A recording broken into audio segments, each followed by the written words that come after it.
noriu su jumis pasidalinti idėją, kurios galbūt nesate girdėję. Ir tai yra fenomenas, kad kūnas keičia savo kokybę, audinių kokybę, kūno savybės keičiasi ir dėl to keičiasi žmogaus gyvenimas. Tai yra, neatsiejamas tarpusavio ryšys tarp to, kokias savybės kūnas turi ir jas pakeičia, keisdamas, galbūt gydamas. Aš su pacientais pastoviai tą matau. Galbūt žmogus pradėjo ugdyti, mankštinti savo kūną, galbūt jisai pradėjo rūpinti savo kūnu, padarė mitybos pokyčius, dietos pokyčius kažkokius tai, maisto. Ir jo gyvenimas pradeda keistis, kažkas keičiasi. Kodėl taip yra? Todėl, kad įsivaizduokime net ir stuburas, paimkime stuburą kaip pavyzdį. Jeigu yra limitacija kokia nors stubure, nepaslankumas, žmogaus kvėpavimas pasikeitė, jis mažiau gali įkvėpti kiekvieną kartą kvėpuodamas, mažiau deguonies gauna. Galbūt jo energijos, resursų kiekis yra mažesnis. Tai daro įtaką, kaip jisai ilsisi, kokias jisai veiklas renkasi, kokius žmonės, kokį laisvalaikį, kaip jisai žaidžia su vaikais savo ar ten su anūkais. Daug kas pasikeičia ir nusistovi per ilgą laiką. Tos limitacijos, jos neišvengiamai žmogus prie jų, tarsi pripranta ir konstruoja savo gyvenimo aplinkui. Ir dabar staiga ta limitacija dingsta, žmogus pradeda ugdyti savo stuburą ir subtiliai kažkas pradeda keistis jo gyvenime. Ir kartais net ir visai nesubtiliai. Ir staiga vietoj laikysenos tokios pakumpusios, žmogus išsitiesęs, pamažu keičiasi jo savęs suvokimas, imidžas, kaip aš atrodau, kokia mano laikysena, ar aš sustingęs, ar aš silpnas ir pažeidžiamas, galiu pasisukti ir man sudiegs ir staiga aš galiu pasisukti ir mano stuburas visas laisvas ir visa kita. Kaip tai keičia žmonės, su kuriais aš bendrauju ir ką aš su jais kalbu ir bendrauju ir kalbuosi. Daugybė dalykų pasikeičia. Ir tai nebūtinai stuburas, nes tai gali būti ir vidaus organai, tai gali būti ir neurologinės įvairios problemos. Nes, įsivaizduokim, aš matau tą pastoviai su pacientais. Ypač jeigu tai yra ilgalaikė lėtinė problema. Ilgalaikė lėtinė problema ir, tarkime, daugiametė liga, aplink kurią susidėliojo žmogaus gyvenimas. Ir staiga jisai guli ant stalo, jisai gydosi, jisai nori išgyti ir kūnas keičiasi. Aš jį keičiu, pats kūnas keičiasi, pamažu vyksta terapiniai procesai. Ir pasikeičia fiziologija. Ir neišvengiamai tai reikš pokytį jo gyvenime. Ir būna taip, kad tu jauti, kad žmogus gyja, tarsi, vyksta terapinis kažkoks tai procesas, atsipalaidavimas, visa kita. Iki tam tikro momento. Stop ir sustoja. Ir tu supranti, o kodėl nebejuda visas veiksmas, kodėl sustoja procesas. Ir pasišnekėjus arba intuityviai gali suprasti, kad žmogaus pasąmonė, jo ego, kuris nusistovėjo su tom aplinkybėm, nenori pasikeisti. Jis nenori naujos realybės, jis nenori, tarkime, įsivaizduokime, kad žmogus kentėjo lėtinę problemą ir dabar jis jau nebe auka.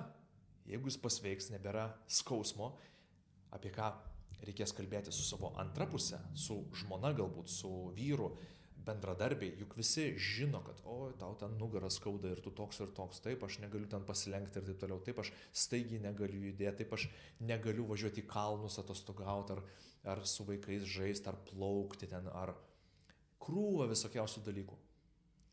Ir galbūt jums atrodytų, kad kaip tai čia žmogus, taigi čia tik tais daugiau galimybių atsiveria, bet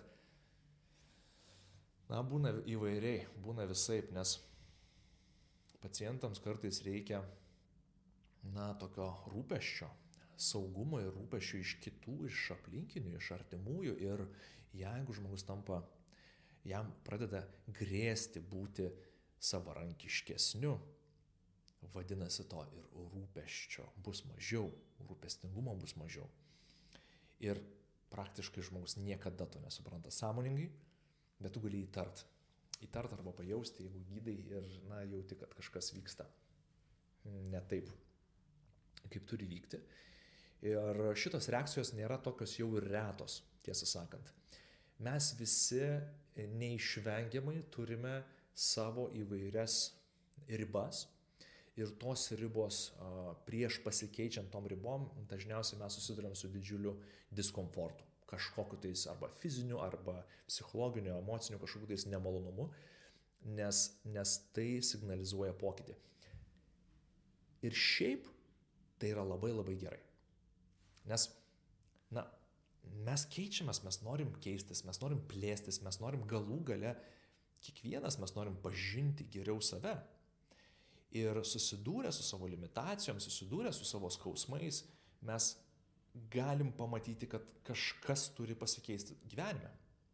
Ir dažnai problemos, kurios nesisprendžia ilgą laiką, sveikatos problemos, kurios nesisprendžia ilgą laiką, gali būti išspręstos, jeigu kažkas bus pakeista ir gyvenime.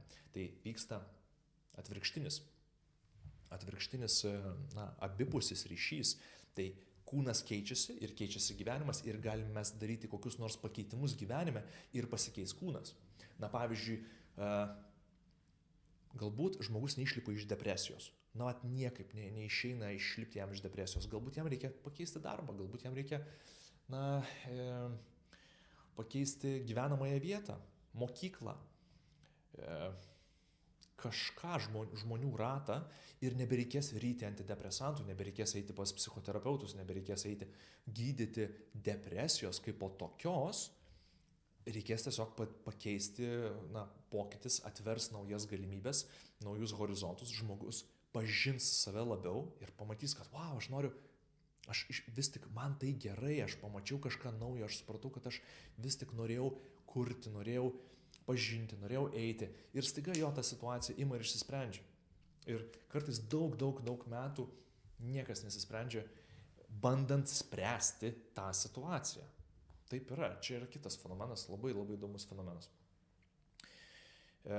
Bet jeigu prie audinių kokybės, minkštesnis, elastingesnis žmogus yra minkštesnis, elastingesnis įvairiose situacijose. Galbūt jisai gali būti, na, koreliuoja. Mes kalbam apie lanksčius žmonės ne veltui. No, tas lankstus yra, dėl to, kad jisai lankstus. Ne tik tais čia, bet lankstus ir galbūt savo kūne. Jisai gali pamatyti kitas perspektyvas. Jeigu žmogus sustingęs, trapus, jisai visas toks sutemptas, sutrauktas, jam sunku atsileisti, kiekviena situacija gali jį išmušti lengviau arba kaip tik nepramušti, jisai bus toksai, kuris saugosis ir tu jam tašyk kuolą ant galvos, kaip sakoma. Ir reikia pakankamai didelio kuolo, kad pramuštų jo tą apsaugą. Tai kiti taip mokosi ir progresuoja, o kiti gali pajausti ir ieškoti ir apeiti. Tai kūno kokybės, kurias mes turime ir galime keisti, iš tikrųjų yra didžiulė dovana, nes ne viską mes galime išspręsti savo protu ir savo veiksmais keičiant išorinį pasaulį, bet mes visi galime kažką tais pakeisti su savimi čia ir dabar. Ir tai neišvengiamai atvers kitus horizontus mūsų gyvenime. Tai norėjau tiesiog atkreipti dėmesį į šitą idėją. Ir jeigu jūs jaučiatės užstrigę kažkur tais gyvenime, pabandykite tiesiog skirti laiko savo kūnui. Pabandykite skirti laiko savo kūnui. O jeigu jūs jaučiatės užstrigę savo kūne ir niekaip nesurandate atsakymo, pakeiskite kažką savo gyvenimą, galbūt tenais prašosi situacija būti pakeičiama ir tai suteiks tą esminį pokytį, už kurio kūnas galės užsikabinti ir viskas pajudės tinkama kryptimi.